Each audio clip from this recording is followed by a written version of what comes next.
ধারাবাহিকভাবে বহিরাগতদের বাংলার প্রতি অপমান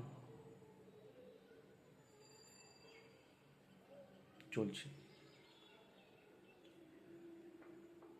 কাল তা সমস্ত সীমা অতিক্রম করে গেছে।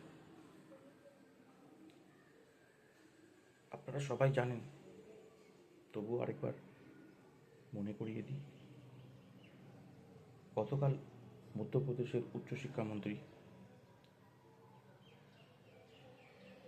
শ্রী ইন্দর সিংজি বাংলার অন্যতম নবজাগরণের স্রষ্টা রাজা রামমোহন রায়কে ব্রিটিশদের দালাল বলে ভণ্ড সংস্কার করলেন। ইন্দর সিংজি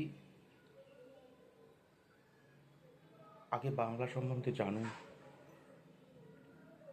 যদিও এটা রাজা রামমোহন রায়ের অবদান শুধু বাংলার প্রতি ছিল না, সারা ভারতবর্ষের প্রতিই ছিল।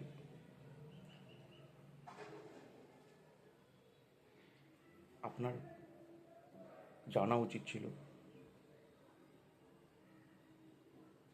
কারণ এটা প্রাথমিক জ্ঞান বলে মনে করি। আপনার একজন বাঙালি এবং বাংলার অধিবাসী হিসেবে আমি আপনার এই কথার তীব্র প্রতিবাদ জানাচ্ছি